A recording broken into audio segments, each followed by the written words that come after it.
இனி இவர்கள் வங்கி கணக்கிலும் ரூபாய் 1000. தமிழக அரசின் புதிய அறிவிப்பு. பிளாஸ் இனி இவர்கள் வங்கி கணக்கிலும் ரூபாய் 1000. ஆளும் திமுக அரசு தமிழக மகளிருக்கு பல புதிய திட்டங்களை தீட்டி அவற்றை தொடர்ந்து செயல்படுத்தி வருகிறது. அதில் இலவச கட்டணமில்லா பேருந்து வசதி பெண்களின் மாத சம்பளத்தில் குறிப்பிட்ட தொகையை சேமிக்க மிக உதவியாக இருந்து வருகிறது.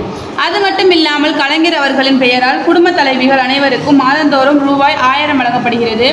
இதனால் தங்களது வாழ்க்கை தரம் குறிப்பிட்ட அளவில் உயர்ந்துள்ளது என பெண்கள் கூறுகின்றனர். ஆனால் இந்த திட்டம் ஒரு சில மகளிருக்கு சரியாக சென்று சேரவில்லை என்று பரவலாக பேசப்பட்டது. அதிகப்படியான விண்ணப்பங்கள் தகுதி இல்லை என்று நிராகரிக்கப்பட்டது. இந்த சூழலில்தான் அரசு புதிதாக கலைஞர் உரிமை தொகையினை இனி அரசு அலுவலகங்களில் பணிபுரியும் ஊழியர்களுடைய மனைவிகளுக்கும் மாதம் ரூபாய் 1000 வழங்கப்படும் என அறிவித்துள்ளது. மேலும் புதிய ரேஷன் அட்டை பெரும் குடும்பங்களும் இத்திட்டத்தில் பயனாளர்களாக சேர்க்கப்பட்டுள்ளனர். இதற்கான விண்ணப்பங்கள் இப்பொழுது நியாய விலைக் கடைகளிலும் கொடுக்கப்பட்டு வருகிறது. இந்த விண்ணப்பங்களை பெறுவதற்கான கால அவகாசம் இன்னும் குறைந்த நாட்களே உள்ளது. இந்த நிலையில் தமிழக அரசு கலைஞர் உரிமை தொகைக்கு வட்டி தரும் புதிய திட்டம் ஒன்றை சமீபத்தில் அறிமுகப்படுத்தியுள்ளது.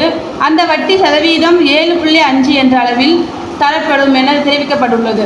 கலைஞர் உரிமை தொகை இணைய வசதி இல்லாத ஊர்களுக்கு சென்றடைய வசதி செய்யப்பட்டுள்ளது. அந்த வகையில் நீலகிரி போன்ற மலை பிரதேசங்களில் இருக்கும் மக்களுக்கு கூட்டுறவு வங்கியில் கணக்குகள் தொடங்கி அவர்களுக்கு பணம் வழங்கப்பட்டு வருகிறது.